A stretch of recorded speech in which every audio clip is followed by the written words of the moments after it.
Nous sommes en tout cas fin prêts pour les examens de demain. Robin Lissan Fontaine compte 15 circonscriptions d'éducation de base, parmi lesquelles il y a 13 qui fonctionnent à temps plein. Alors,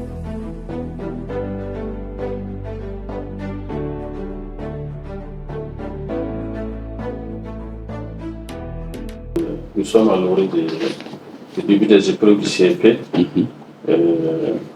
Dites-nous un peu comment se passent les préparatifs à la veille. merci beaucoup.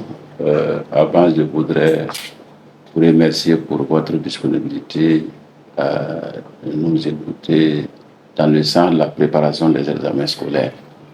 Et avant tout, également, remercier l'ensemble des acteurs sur le terrain qui ont permis justement d'avoir donc de la matière pour ces examens. Je voulais parler des chefs de circonscription d'éducation de base avec l'ensemble donc de leurs acteurs. Remercier donc les autorités donc administratives, pédagogiques, la hiérarchie, les forces de défense et de sécurité qui, avec leur concours, nous avons pu en tout cas amorcer beaucoup de termes de préparatifs. Pour les questions de préparation, je peux dire qu'avec le concours donc de ce que je viens de dire, c'est-à-dire les autorités, la hiérarchie, voilà, et puis les forces de défense et de sécurité, nous sommes en tout cas fin prêts pour les examens de demain. Est-ce qu'on peut revenir sur les statistiques des différents candidats et des acteurs? Alors, il faut dire que la province du San-Bontenga compte 15 circonscriptions d'éducation de base, parmi lesquelles il y a 13 qui fonctionnent à temps plein.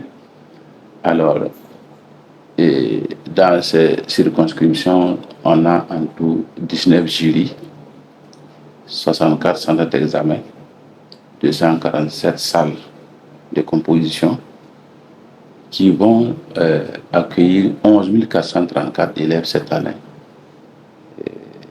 Un chiffre qui est en hausse par rapport à l'année dernière. Parmi ces 11 434, nous avons 6 738 filles et 4 696 garçons. Le caractère inclusif donc des examens appelle à une attention particulière sur les candidats en situation de handicap. Et là, on a en tout 16 candidats. On a apporté aussi une attention particulière sur les élèves déplacés internes qui font le CEP et sont au nombre de 3 898. La promotion des langues fait qu'il y a des candidats qui composent en langue, et là, on a 13 candidats qui composent en langue dans la sève de Corsimoro. Nous savons qu'il y a des difficultés pour relever cette année, vu l'augmentation des candidats. Est-ce que les écoles retournées, comment ça se passe là-bas? Les écoles retournées, il faut parler des centres même ouverts. Lorsqu'il y a des retours d'école, il y a aussi des centres qui s'ouvrent. D'abord, vous savez qu'au niveau de certaines circonscriptions, il y a des centres qui sont ouverts comme Sian, Téléga plutôt, voilà, qui étaient peut-être bien avant l'année passée, des centres qui ne fonctionnaient pas. Dans d'autres sèves également, il y a eu des centres qui sont ouverts à cause de la situation sécuritaire qui s'est évidemment améliorée dans la province. Terminons par un message à l'endroit de tous les acteurs. Qu'est-ce que vous avez à leur dire?